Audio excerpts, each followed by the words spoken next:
മനഃപൂർവ്വം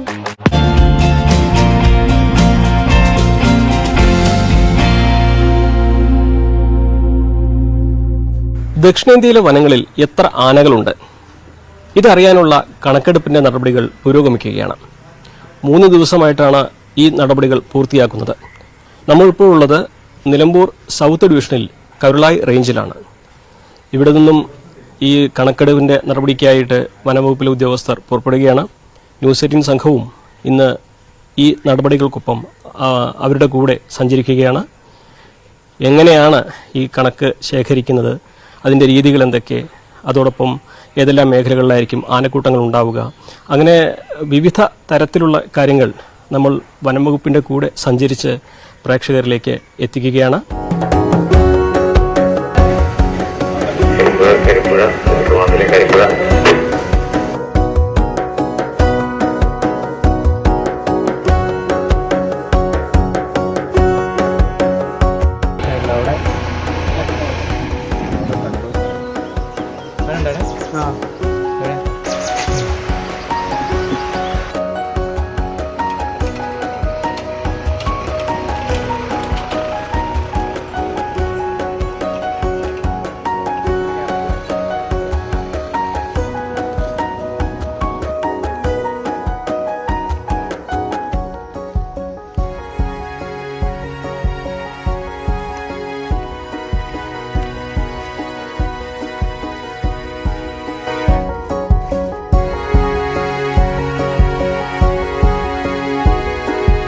നമ്മൾ നിൽക്കുന്നത് ഇപ്പോൾ ഈ തേക്ക് പ്ലാന്റേഷനിലാണ്. നമ്മൾ ദൃശ്യങ്ങൾ കാണാം. ചെറിയ തേക്ക് തൈകളൊക്കെ വളർന്നു വരുന്ന ഒരു സമയമായിട്ടേ ഉള്ളൂ. ഇവിടെ ഇതിന് ചുറ്റും സോളാർ ഫെൻസിങ് എല്ലാം തന്നെ സ്ഥാപിച്ചിട്ടുണ്ട്. ഹാങ്ങിങ് ഫെൻസാണ് സ്ഥാപിച്ചിട്ടുള്ളത്. അതെല്ലാം മറികടന്നുകൊണ്ടാണ് ആനക്കൂട്ടം ഇവിടെ വന്നിട്ടുള്ളത്. നമുക്ക് കണ്ടോ, ഇതിൻ്റെ ആനക്കൂട്ടം ഇവിടെ വന്നതിൻ്റെ ബാക്കി ചിത്രങ്ങളാണ് നമ്മൾ കാണുന്നത്. ഇതൊരു ചെറിയ ആനക്കുട്ടിയുടെ ആനപ്പിണ്ടിയുടെ ഇതാണെന്ന് തോന്നുന്നുണ്ട്. അതുപോലെ തന്നെ വലിയ ആനകളുടെ ഇതൊരു ഈ സോളാർ ഫെൻസിംഗ് ഒന്ന് ശരിക്ക് ആനകൾക്കൊരു പ്രശ്നമില്ലാതെയാണോ? സോളാർ ഫെൻസിങ് ഇപ്പം നമ്മൾ ഹാങ്ങിങ് ഫെൻസാണ് ഇവിടെ ചെയ്തിട്ടുള്ളത്. അത് കൂടുതൽ എഫക്റ്റീവാണ്. എന്നിരുന്നാലും എന്ന് വെച്ചാൽ ആന ഉണങ്ങിയ മരക്കമ്പ് എടുത്തിട്ട് ഇത് തകർത്തിട്ടാണ് അകത്തോട്ട് കയറുന്നത്. ഈ ഫെൻസ് പൊട്ടിക്കഴിഞ്ഞാൽ അപ്പം തന്നെ നമുക്ക് ഇത് സെൻസർ വഴി നമുക്ക് SMS വഴി അലേർട്ട് കിട്ടും. നമ്മളെ വാച്ചർമാർ ഇവിടെ ഉണ്ട് ഇതിന്റെ പ്രൊട്ടക്ഷൻ. അപ്പൊ മാക്സിമം അവർ പ്രൊട്ടക്ട് ചെയ്ത് പോരുന്നുണ്ട്.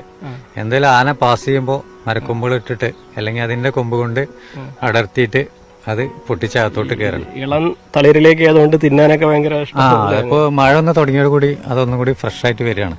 ഇപ്പൊ കുറച്ച് ശുഷ്കിച്ച് നിൽക്കുകയാണ്. ഇപ്പൊ മഴ ചെയ്തപ്പോ നല്ല ഷൂട്ട് വന്നു. അപ്പൊ അതിന്റെ തൊലി അത്യാവശ്യം മധുരമുള്ളത് കൊണ്ട് ഇപ്പോ അവര് വലിച്ച് കഴിക്കുന്നുണ്ട്. ഇതിപ്പോ അടുത്ത് നട്ടതാണല്ലേ? അത് കഴിഞ്ഞ വർഷം നമ്മൾ വെട്ടി. അപ്പൊ അതിനുശേഷം നമ്മളിവിടെ പ്രൊട്ടക്ഷൻ ഉണ്ട്. ഇത്രയും പ്രൊട്ടക്ട് ചെയ്തുകൊണ്ട് നമുക്ക് ഇത്രയും കീപ്പ് ചെയ്യാൻ പറ്റുന്നത്. പക്ഷെ എത്രയും ആയെങ്കിലും അവൻ എങ്ങനെങ്കിലും അകത്തോട്ട് കയറും. അതിപ്പോ തന്നെ നമ്മളെ പ്രൊട്ടക്ഷൻ വാച്ചേഴ്സ് ഉണ്ട്. ഒരു പാന ഇവിടുന്ന് പിന്നെ പുറത്തോട്ട് ആക്കി. ഇനിയിപ്പോ അവർ ഫെൻസ് ക്ലിയർ ചെയ്യും. അവർ സ്ഥിരമായിട്ട് ഇവിടെ താമസിക്കുന്നുണ്ട്. താമസിച്ച് അവർ ചെയ്യുന്നുണ്ട്.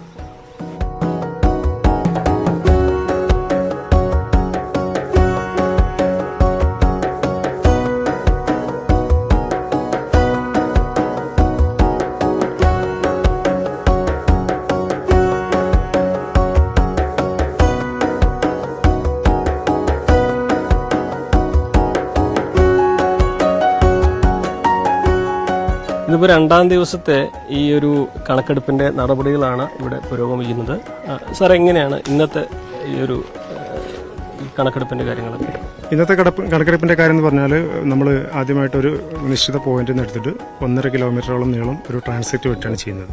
ആ ട്രാൻസെറ്റ് വെട്ടി തെളിച്ചിട്ട് അതിലൂടെ നമ്മൾ പിന്നെ അളന്നു പോയിട്ട് അതിൻ്റെ ഇരുവശത്തും അല്ലെങ്കിൽ അതിനോട് സമീപത്ത് കാണുന്ന ആനപ്പിണ്ടങ്ങൾ, എലിഫൻ്റ് എത്ര എണ്ണം ഉണ്ടെന്നുള്ളത് നമ്മളിതിൽ മാർക്ക് ചെയ്തിട്ട് പോകും. അങ്ങനെ സ്റ്റാർട്ടിംഗ് പോയിന്റും അതേപോലെ എൻഡും നമ്മൾ എന്ത് ചെയ്യും, GPS എടുത്തിട്ട് അതിൻ്റെ മാർക്കിംഗ് ചെയ്യും. ഇത്രയാണ് ഇപ്പോൾ നമ്മൾ ഇന്ന് ചെയ്തിട്ടുള്ളത്.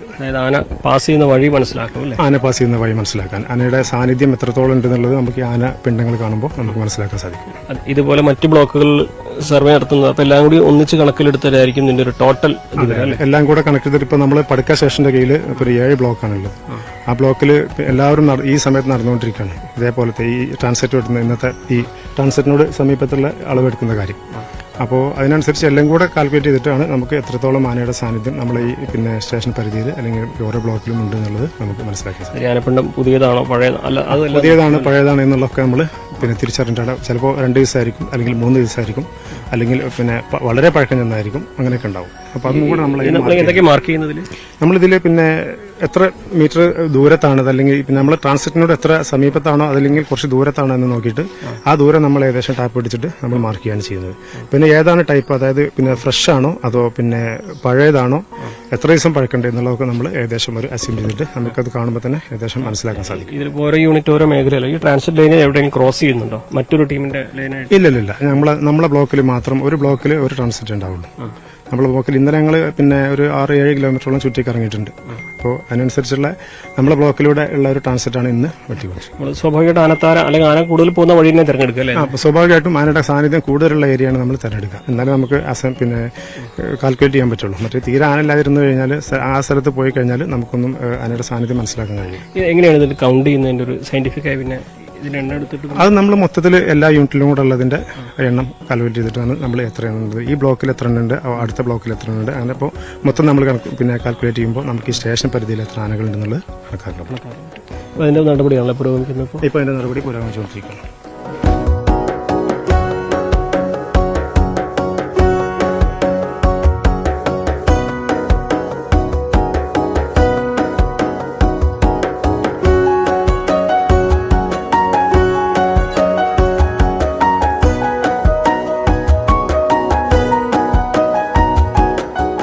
ആനകളുടെ കണക്കെടുപ്പിന് നേരത്തെ പറഞ്ഞ പോലെ 3 ഘട്ടങ്ങളാണ്.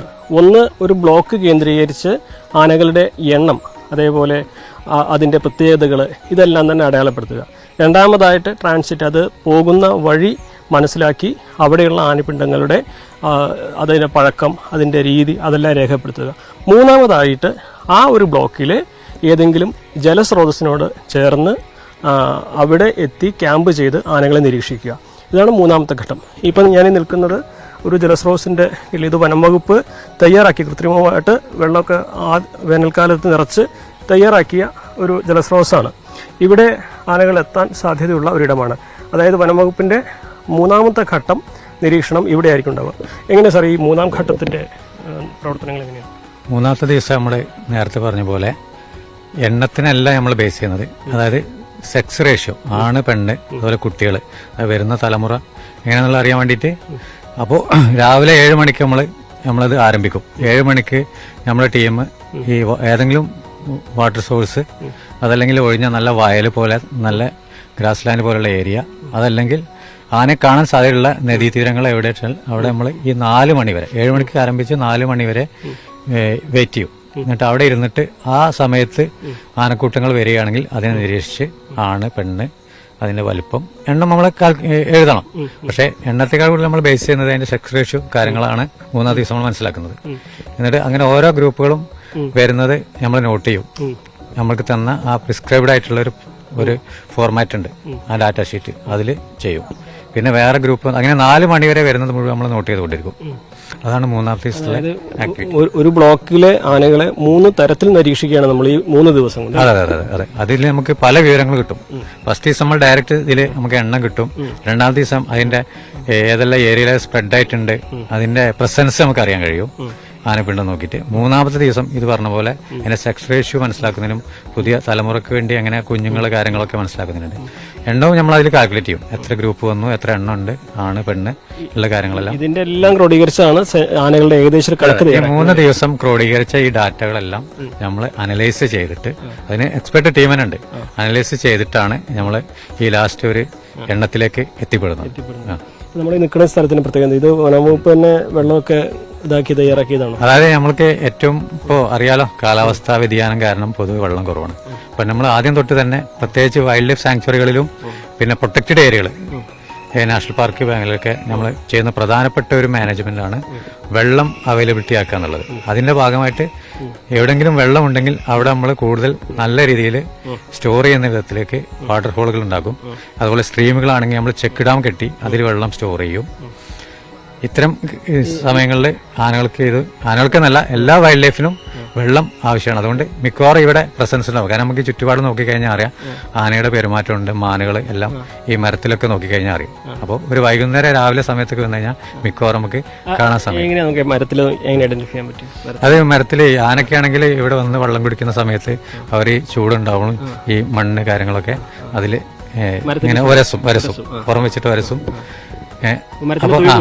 തൊലി നല്ല മിനുസായിട്ടുണ്ടാവും. അതിൽ ചളി കാണാൻ പറ്റും, നമുക്ക് പാടുകൾ കാണാൻ പറ്റും.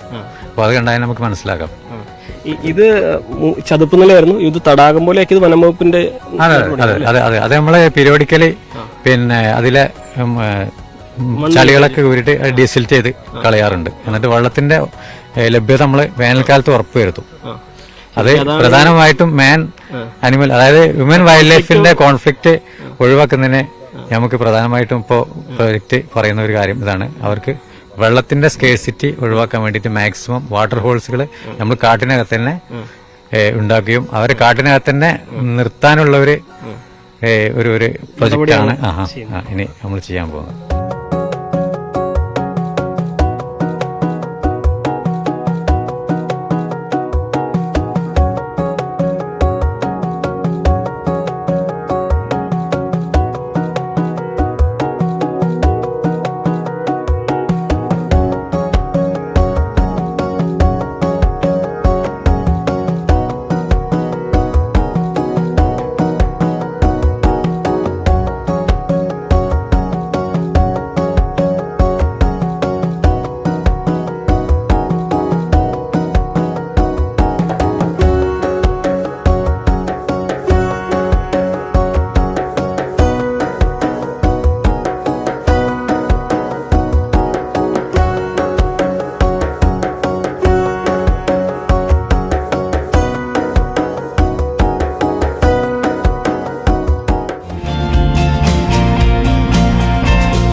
എന്ന് വേണമോ നമ്മൾ മനസ്സിലാക്കാൻ? എന്ത് മനസ്സിലാക്കണം ഈ വിഷയത്തിൽ? ഭവ്യ, ഇത് ഇപ്പോൾ ഭവ്യ തന്നെ സൂചിപ്പിച്ച കാര്യങ്ങളിൽ എന്തോ ഒന്നാണ് സംഭവിച്ചിരിക്കുന്നത്. ഒന്നെങ്കിൽ എക്സൈസ് മന്ത്രി അറിയാതെയാണ് ടൂറിസം വകുപ്പിന്റെ ഭാഗത്ത് നിന്ന് ഇത്തരമൊരു നീക്കം ഉണ്ടായിരിക്കുന്നത്. അതല്ല എങ്കിൽ മന്ത്രി എം പി രാജേഷ് കൃത്യമായ ധാരണയോടുകൂടി തന്നെ അക്കാര്യം മറച്ചുവെച്ചതായിരിക്കാം. പക്ഷേ ആദ്യം പറഞ്ഞത് സംഭവിക്കാനാണ് സാധ്യത എന്നാണ് ഇപ്പോൾ പുറത്തുവരുന്ന സൂചനകൾ. അതായത് എം പി രാജേഷ് ഇതുമായി ബന്ധപ്പെട്ട വ്യക്തമായ ധാരണ ലഭിക്കാതെയാണ് അന്ന് അത്തരമൊരു പ്രതികരണം നടത്തിയത് എന്ന തരത്തിലുള്ള സൂചനകളാണ് പുറത്തുവരുന്നത്. എന്തായാലും കൃത്യമായി ഈ മദ്യനയവുമായി ബന്ധപ്പെട്ട വിശദാംശങ്ങൾ ചോദിച്ചറിയുന്നതിന് വേണ്ടി തന്നെയാണ് ടൂറിസം ഡയറക്ടറുടെ അധ്യക്ഷതയിൽ തന്നെ 21-ാം തീയതി 2:30 ഉച്ചയ്ക്ക് ശേഷം 2:30 ഇത്തരത്തിലൊരു സൂം മീറ്റിംഗ് വിളിച്ചത് എന്ന് തന്നെയാണ് ലഭ്യമാകുന്ന വിവരങ്ങൾ. ഭവ്യ, ഡാൻ, പ്രതിപക്ഷം വലിയ ആയുധമാക്കിയാണ് ഈ ബാർ കോഴ 2.0 എടുത്തിരിക്കുന്നത്. അപ്പോൾ പുതിയ ഇത്തരത്തിൽ മദ്യനയമം ചർച്ച ചെയ്യാൻ വേണ്ടി പുതിയ യോഗം വിളിച്ചു എന്നുള്ള ന്യൂസ് 18 പുറത്തുവിട്ട ഈ വാർത്ത അത് പ്രതിപക്ഷത്തിന് വലിയൊരു ആയുധമാവില്ലേ ഡാൻ? സ്വാഭാവികമായി അതുതന്നെ സംഭവിക്കാനാണ് സാധ്യത. ഇന്നലെ വൈകുന്നേരം ഈ ശബ്ദരേഖയിൽ പരാമർശിക്കപ്പെട്ടിരുന്ന സുനി, അദ്ദേഹം ബാർ അസോസിയേഷന്റെ പ്രതിനിധിയായിരുന്നു. അദ്ദേഹം കൃത്യമായ, അതായത് വിശദീകരണവുമായി രംഗത്തെത്തുന്ന സാഹചര്യമുണ്ടായിരുന്നു. സ്ഥലം വാങ്ങുന്നതിന് വേണ്ടിയിട്ടാണ് പണം പിരിക്കുന്നത്, അത്തരത്തിൽ അതിനു വേണ്ടിയിട്ടായിരുന്നു അങ്ങനെ ഒരു സന്ദേശം അയച്ചത്. അതിന് മറ്റു തരത്തിലുള്ള വ്യാഖ്യാനങ്ങളൊന്നും നൽകേണ്ടതില്ല, തെറ്റിദ്ധാരണ ഉണ്ടാക്കാൻ പാടില്ല എന്ന തരത്തിലായിരുന്നു അദ്ദേഹം ഈ വിശദീകരണ കുറിപ്പിൽ വ്യക്തമാക്കിയിരുന്നത്. അത് സർക്കാരിന് താൽക്കാലികമായെങ്കിലും ഒരു ആശ്വാസമായി മാറുകയും ചെയ്തിരുന്നു. കാരണം ആദ്യ ബാർക്കോഴ ആരോപണത്തിൽ അന്ന് ആരോപണം ഉന്നയിച്ച ബിജു രമേശ് പരസ്യ പ്രതികരണങ്ങളോടെ തന്നെയാണ് ഉമ്മൻചാണ്ടി സർക്കാരിനെയും എക്സൈസ് മന്ത്രിയായിരുന്ന കെ ബാബുവിനെയും ധനകാര്യ മന്ത്രിയായിരുന്ന കെ എം മാണിയും ഒക്കെ വെട്ടിലാക്കിയത്. പക്ഷേ ഇത്തവണ അതല്ല സംഭവിച്ചത്. അത് ഒരു ശബ്ദരേഖയുടെ രൂപത്തിൽ അത് പുറത്തു വരുന്നു. പക്ഷേ പരസ്യമായി അത്തരം ഒരു പണപ്പിരിവ് നടന്നിട്ടുണ്ട് എന്ന് സമ്മതിക്കാൻ ഒരു ബാർ ഉടമകളും അല്ലെങ്കിൽ അതിന്റെ അസോസിയേഷൻ ഭാരവാഹികൾ ആരും തയ്യാറാകുന്ന സാഹചര്യം ഉണ്ടായുമില്ല. പക്ഷേ അത്തരത്തിലൊരു ചർച്ച നടന്നിട്ടുണ്ട് എന്ന് കൃത്യമായ ധാരണ പ്രതിപക്ഷത്തിനുണ്ടായിരുന്നു. അതുകൊണ്ട് തന്നെയാണ് പ്രത്യക്ഷമായ ഒരു സമരത്തിലേക്ക് നീങ്ങുന്നതിനുള്ള മുന്നൊരുക്കങ്ങൾ UDF ഏകോപന സമിതിയിൽ അടക്കം ഉയർന്നതും നിയമസഭാ സമ്മേളനത്തിൽ ജുഡീഷ്യൽ അന്വേഷണം ആവശ്യപ്പെട്ടുകൊണ്ട് ഔദ്യോഗികമായി സർക്കാരിനെ സമീപിക്കാനുള്ള ഒരു നീക്കം യോഗത്തിൽ കൈക്കൊണ്ടതും. അതിന് തൊട്ടു പിന്നാലെയാണ് നിഷേധിച്ചുകൊണ്ട് ഈ ശബ്ദരേഖയിൽ പറയുന്ന കാര്യങ്ങൾ നിഷേധിച്ചുകൊണ്ട് സുനി തന്നെ അനിമോൻ തന്നെ രംഗത്തെത്തുന്ന സാഹചര്യമുണ്ടായത്. എന്തായാലും ഒരു കാര്യം ഉറപ്പാണ്, നിലവിൽ പ്രതിപക്ഷത്തിന് വീണ്ടും ഒരു ആയുധം കിട്ടിയിരിക്കുന്ന സാഹചര്യമാണ്. അത് കൃത്യമായി തന്നെ ജൂൺ 10-ാം തീയതി തുടങ്ങുന്ന നിയമസഭാ സമ്മേളനത്തിൽ വ്യക്തമായി പരാമർശിക്കുമെന്ന കാര്യത്തിൽ സംശയം വേണ്ട. നേരത്തെ ഈ വിവാദം ഉണ്ടായ ദിവസം തന്നെ എക്സൈസ് മന്ത്രിയും ടൂറിസം മന്ത്രിയും രാജിവെക്കണമെന്ന നിലപാടിലായിരുന്നു കോൺഗ്രസ്. സ്വാഭാവികമായി ഇത്തരമൊരു ഈ ചർച്ചകൾ കൂടി, അതായത് മദ്യനയം ചർച്ച ചെയ്യുന്നതിന് വേണ്ടി ടൂറിസം വകുപ്പിന്റെ ഭാഗത്ത് നിന്ന് ഇങ്ങനെയൊരു ചർച്ചകൾ കൂടി നടന്നിട്ടുണ്ട് എന്ന കാര്യങ്ങൾ വ്യക്തമായ തെളിവുകളോടെ പുറത്തുവരുന്ന ഒരു സാഹചര്യം ഉണ്ടാകുമ്പോൾ സ്വാഭാവികമായി ഈ ടൂറിസം മന്ത്രിയുടെ രാജി എന്ന ആവശ്യത്തിൽ പ്രതിപക്ഷം വീണ്ടും പ്രതിഷേധം കടുപ്പിക്കാനുള്ള സാധ്യത തന്നെയാണ് നിലനിൽക്കുന്നത്. ബാർക്കോഴ ആരോപണത്തിൽ മലക്കം മറഞ്ഞ ആരോപണം ഉന്നയിച്ച അനി രംഗത്ത് വന്നത് സർക്കാരിനെ സംബന്ധിച്ച് ആശ്വാസമായിരുന്നു. പക്ഷേ ആ സാഹചര്യത്തിലാണ് പുതിയ മദ്യനയത്തെക്കുറിച്ച് ഒരു ചർച്ചയും നടന്നിട്ടില്ലെന്ന് സർക്കാരിന്റെ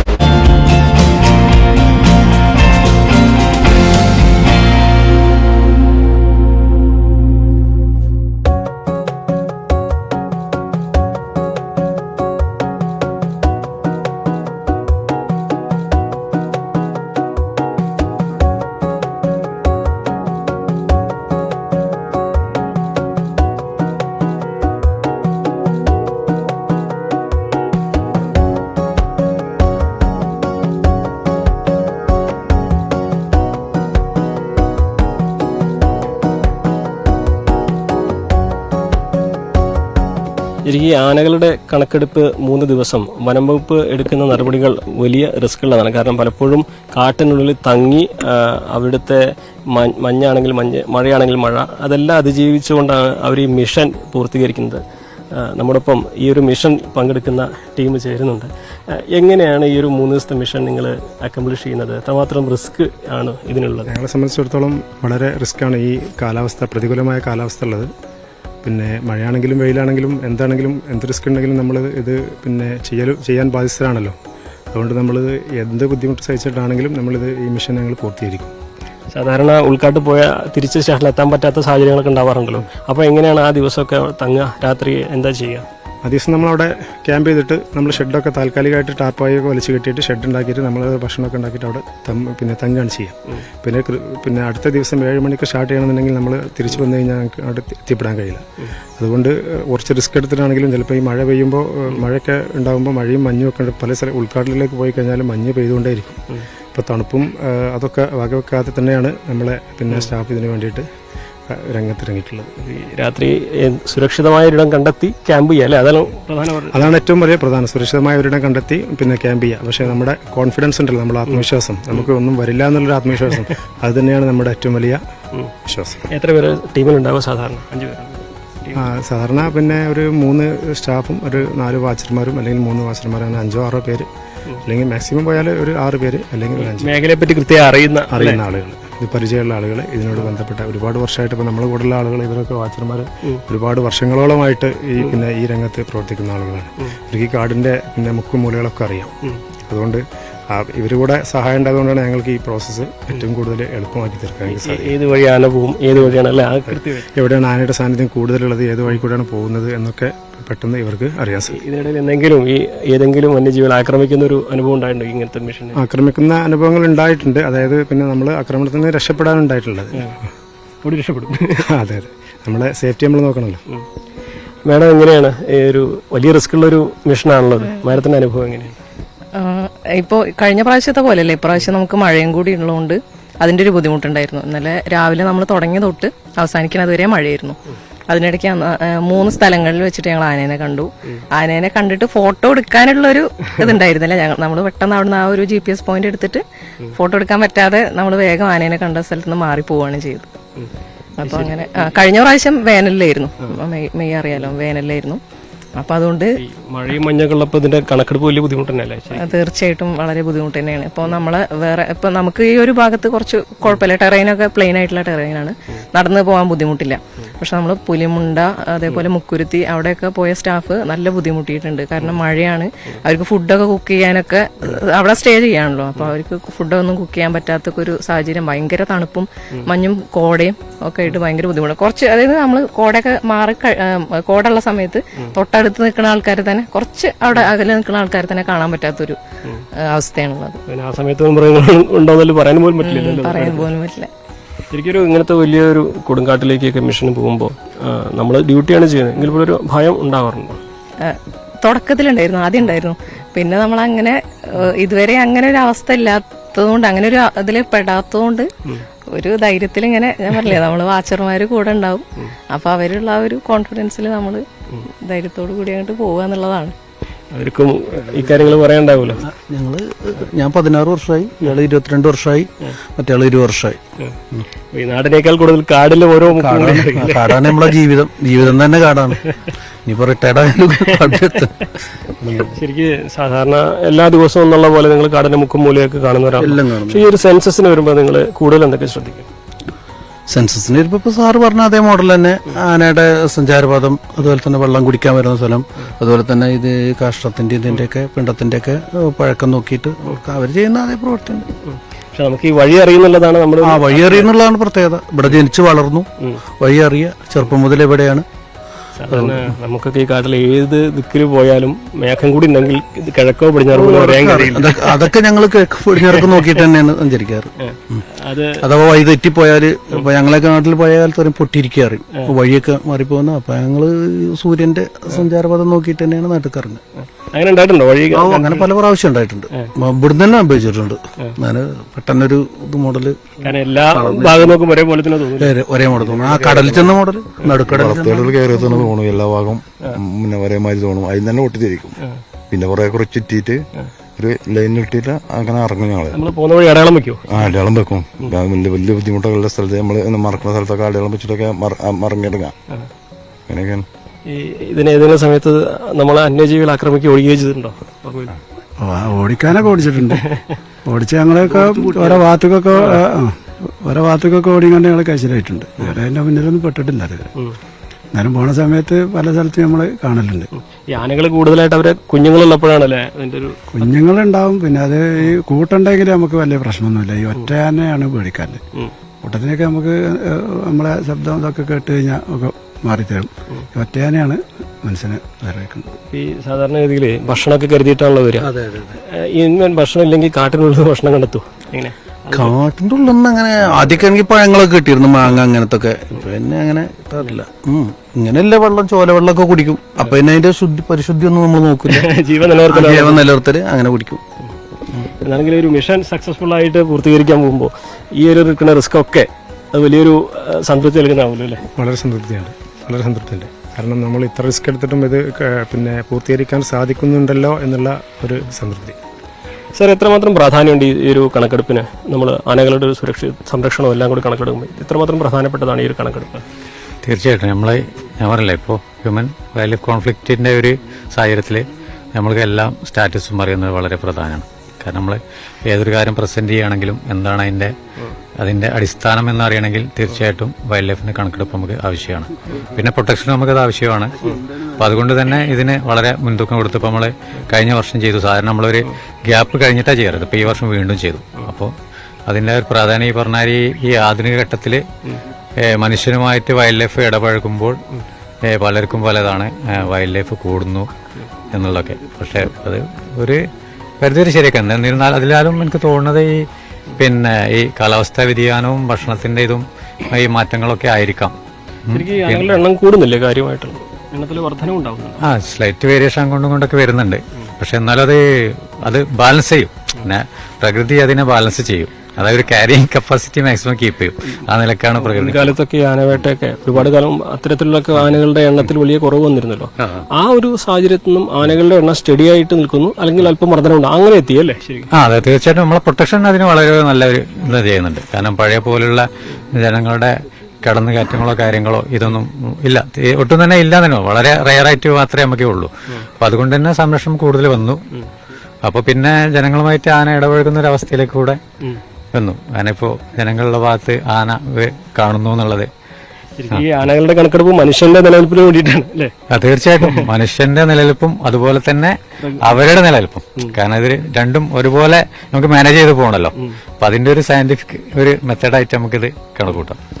വളരെ പ്രധാനമാണ്. എന്തുകൊണ്ടാണ് ഈ ഒരു സെൻസസ് അല്ലെങ്കിൽ കണക്കെടുപ്പ് ഇത്ര പ്രധാനപ്പെട്ടതെന്ന് ചോദിച്ചാൽ അതിന്റെ ഉത്തരമാണ് അദ്ദേഹം വിശദീകരിച്ചത്. അതായത് ആനകളുടെ എണ്ണത്തിലുണ്ടാകുന്ന മാറ്റം, അവരുടെ സ്വഭാവത്തിലുണ്ടാകുന്ന വ്യത്യാസം, അത് മനുഷ്യന്റെ നിലനിൽപ്പിന് അല്ലെങ്കിൽ കാട് ഇറങ്ങി വരുന്ന ഈ വന്യജീവികളുടെ സ്വഭാവം എന്തുകൊണ്ട് അത്തരത്തിൽ മാറുന്നു എന്ന ചോദ്യങ്ങൾക്കൊക്കെ ഉത്തരം നൽകുന്ന ഒരു കാര്യം കൂടിയാണ്. അതുകൊണ്ട് തന്നെ ദക്ഷിണേന്ത്യയിൽ ഇപ്പോൾ നടക്കുന്ന ഈ സെൻസസ് വളരെ പ്രധാനപ്പെട്ടതാണ്.